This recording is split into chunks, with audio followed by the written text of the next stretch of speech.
За сайн байцгаана уу? Энэ орой мэндийг хүргэе. Өнөөдрийн ажил төрөл сайхан бүтэмжтэй байсан бидтэй манайхаа. За өнөөдрийнхээ видео бичлэгээр би энэ сургуулийн хүүхдүүдийн тухай ярих гэж бодож байна. Дандаагүй энэ Монголоос ирсэн хүүхдүүд маань хичээл тасалтыг бол ерөөсөө хийж болохгүй шүү. Чех улсад маш хатуу хуультай шүү. Хичээл хүүхэд огцын шалтгаангүйгээр 100-аас дээш цаг тасалсан байх юм бол хуулийн эрүүгийн үүрэг хариуцлага хүлээдэг. Аав ээж нь тэнсэн авдаг. Дээдл нь бүр 3 жилийн ял хүртэл авдаг юм шүү. Тэгэхээр ямарваа нэг байдлаар хичээл таслах болох юм бол заавал уучлалт зөвшөөрөл авах ёстой багшаас хичээлийн эрхлэгчээс заавал мэдгдсэн байх ёстой юм шүү. Тэгжээж эсвэл өвчтэй байсан бол акта эдэр заавал цаг хугацаанд нь үзүүлж байгаарай.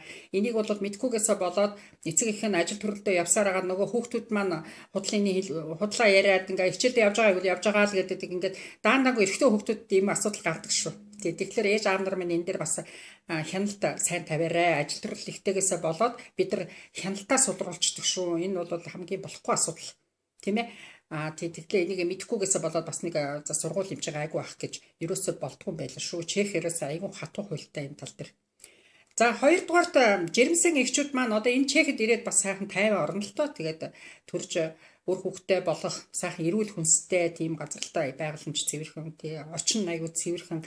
Тэгэхээр энд ирж байгаа манайхан айгүй их төрдөг.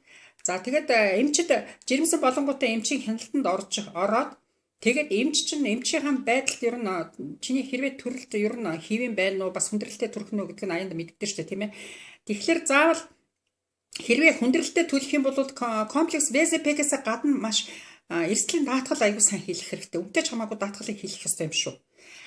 Хүндрэлтэй төрөлт одоо авснаас болж бидний эсвэл одоо бүр визний асуудал янз бүрээс болоод нөгөө нэг даатгалгүй байснаас болоод тэр гарах юм бол төрснөөсөө болж насаараа төлж баршгүй өрөнд унддаг юм шүү. Энийг бас та нар бас анхаараарай. Тийм даатгал бол энд бол зөвхөн үнэхээр сайн үйлчилдэг. Тийм болохоор ерөөсөө тэрэнд битгий 5-10 цаасаа татганараа төрж байгаа ээжүүдээ маш сайн даатгуулаарай. Тий. Дандаагүй ингээд хүүхэд эдэр их эрсдэлтэй бас би энэ жоохон тааруу эдэр хүүхэд гарах юм дутуу эдэр төрөх юм бол инкубаторт хийчдэг. Тэрнээсээ болж маш их өрөнд ордог шүү. Тэгэхээр даатгал сайтай байх юм бол тэр даатгалын газраараа юм төлөвлөлээд явна гэсэн үг. Энэ дэр бас сайн анхаараарай. Тий эмчтэй сайн үзүүлж, хяналтандаа сайн орж ингэж даатгалтай сайн байх хэрэгтэй шүү. За мэйл хаяг одоо Чехэд бол мэйл хаяг одоо айгүй их ирдэг. Янз бүрийн зарууд аягүйх байдаг шүү. За одоо даандагийн баяр маяр болох гэж хахад энэ тэмдгүүл одоо тийм мөнгө зээлдүүлнэ гэсэн цаас наацсан сонин дээр ингээл зургатаар рекламаар одоо энэ интернетээр дүүрэн мөнгө зээлдүүлнэ гэсэн зар тавьсан байдаг. Тийм болохоор тэр ерөөсөө огт юм болохгүй асуудал шүү. Тэрэнд ерөөсөө бид нар хандаж болохгүй.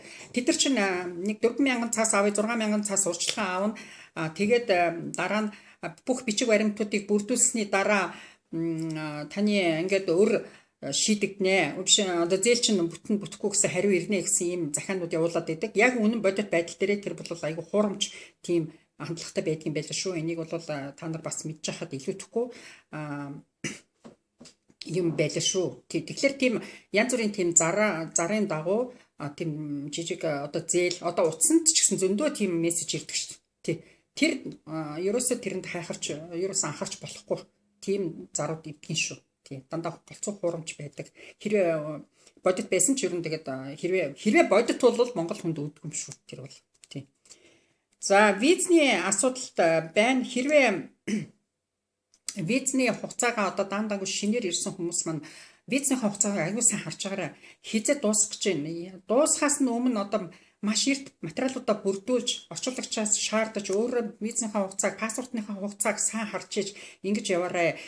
Виза яг бүрдүүлээд өгчдөг. Дараа нь нөгөө паспортны маань хугацаа дууссан байсныг анзаарахгүй яж хагаад ийш тийшээ одоо явчихдаг. Замдаа асуудалд өдр ордог. Тийм бас хайхрамжгүйгээс болж юмд орчихвэ. Тийм. Ер нь бол виз бол одоо Чехт чи яг гэр бүлийн виз гэж байна. Юу байна хуваараа хөтөлбөр эрхлэгчийн виз гэж байна, travel виз гэж байна, тийм ээ байнгын оршин суух виз байна. Тэгэхээр энэ бүх визэнд өргөдөлд орж хахад заавал хувь хүн өөрөө өргөдлөө өгч, заавал хувь хүн өөрөө тэр бичиг баримтуудыг авдаг юм шүү тэр визийг. Тэрнээс биш хэн нэгээр дамжуулсан юм уу тийм асуудал болоос огт юм байхгүй. Тий. Одоо нэг гадаад хүнтэй гэрлээд ч гэсэн одоо визтэй болдгоо л доо манайхан тэр бол заавал тэр хүн өөрөө бас цагдаатай мэдээлэл өгч өөрөө өглөө бөглж өгч тэгжээж хариугаа авдаг юм шүү. Тийм. Хин нэгний оролцоог таны оролцоогүйгээр тэр ямар ч одоо Монголд ч вэ, Чехт ч вэ таны виз бол жинхэнэ боддоор оргиороо гарахгүй гэсэн үг шүү. Та өөрөө заавал байх ёстой. Тэр визаг бичиж аваад итгэмжлэгчний асуудал гэж би тэр сонслоо. Тэр бол ерөөсөө огт байдгүй шүү. Тийм. Хин нэгний оронд хин нэг нь очоод виз авна гэсэн ямар ч ойлголт энд байдгүй юм шүү. Тийм. За геометри өгөөд манайхан визэнд ороход заавал геометри өгдөг. Тэгээд геометри өгсөн байхад заавал хугацаанд нь очиж аваарай. Яг хэлсэн хугацаанд нь очиж авахгүй бол виз чинь унгах хүртэл аюултай биш. Өндөр торгуул эсвэл төлж аж авна. Тийм болохоор тэр яг дурдсан хугацаанд нь геометрийн хурууныхаа хээг өгчөөд яг төдөнд ирээрээ гэхтэн заавал гоцоогоо зогсож хэрэгтэй юм шүү. Тий. За банкны асуудлыг бас дахиад энд ярихгүй бол асуултууд орж ирж байна. Тэгэхээр банкныхаа чинь нөгөө нэг гэрээн дээр байдаг шүү дээ. Жилийн хүү гэж байгаа. Нийтдээ RPSN гэдэг нэг 4 үсэгтэй тийм үг байх юм бол таны зээлийн одоо бүтэн жилийн хүүгийн хэмжээ тэн дээр байгаа шүү. Та зээл авсан бол бүтэн жилийн маань хүү би хэдийг төлөх юм бэ гэж байгаа тийм ээ. Тэрэн дээр сайн анхаараарай. Тийм. Гэрээгээ ер нь аягүй сайн судалж үзээрэй. Тэр гэрээн дээр чинь маш их тодорхой юмнууд нэлээд байгаа. За тэгээ энэ удаа харин ингээд зогс болий. Тэгээ дараачихаа удаа би бас хүмүүсийн асуултан дээр бас дараачихаа бичлэгийг гинэ. За та нартай сайхан амраад тэгээд маргааш ажилдаа явцгаанаас тийм ээ. За баяр таа.